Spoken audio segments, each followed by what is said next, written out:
Hello বন্ধুরা, তোমরা সবাই কেমন আছো? আশা করি খুবই ভালো আছো। আমিও ভালো আছি। আমার গলা শুনেই বুঝতে পারছো আমার যা গলার অবস্থা, গলা ধরে গেছে। তো অনেক দিন পরেই ব্লগ দেওয়া হচ্ছে, আমার সেরকম দেওয়া হয়নি ব্লগ। সকাল সকাল কাজ শুরু করে দিয়েছি, তো আমার দেওয়া হয়নি অনেক দিন কোনো ব্লগ। তাই ভাবলাম আজকে একটা ব্লগ দিয়ে, আর চা করতে করতে এই যে চা করতে করতে একটা ব্লগ দিয়েছি। তার আগে কাজ সারা হয়েছে, কিন্তু কোনো কোনো ভিডিও ক্লিপ নেওয়া হয়নি। তো আমি ভাবলাম এখান থেকেই আজকে শুরু করি।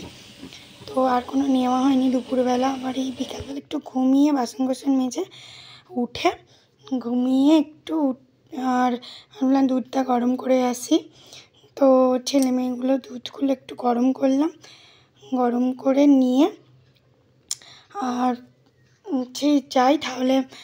আর আমার চা এখন চাল কুড়োচ্ছে। আজকে আমাদের চা এমনি পিঠে হবে তাল দিয়ে, কারণ এবছরে সেরকম কোনো তালই খাওয়া হয়নি। আগের বারে খাওয়া হয়েছে, কিন্তু এবারে কী বলবো পাইনি। আগের বারে নষ্ট করেছি তাল, না শ্বশুর এনে দিত তালটা কেড়ে, আর নষ্ট করেছি।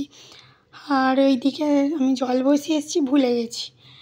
আর তাই জন্য ছুটে ছুটে আসছি যে জলটা আমার ভরে গেল, মনে হয় জলটা পড়েই যাচ্ছে ভরে গিয়ে।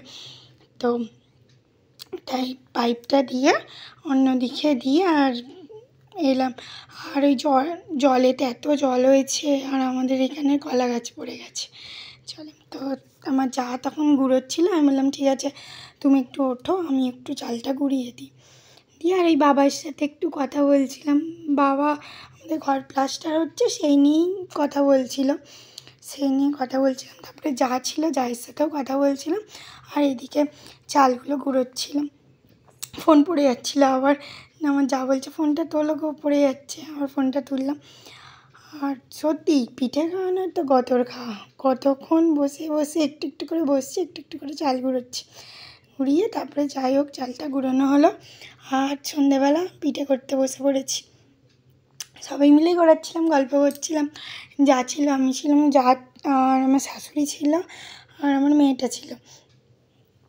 দিয়ে চালগুলো এই পিঠে করছি, আর সবাই মিলে গল্প করছি। তারপর যাই হোক করা হয়ে গেছে।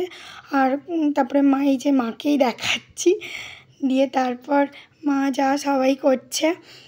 আর তারপরে আর আমার রাত্রে কোনো ভিডিও ক্লিপ নেওয়া হয়নি, আর কারণ আর সময় পাইনি। তো আজকের মতন এই ব্লগটা আবার অন্য কোনো ব্লগে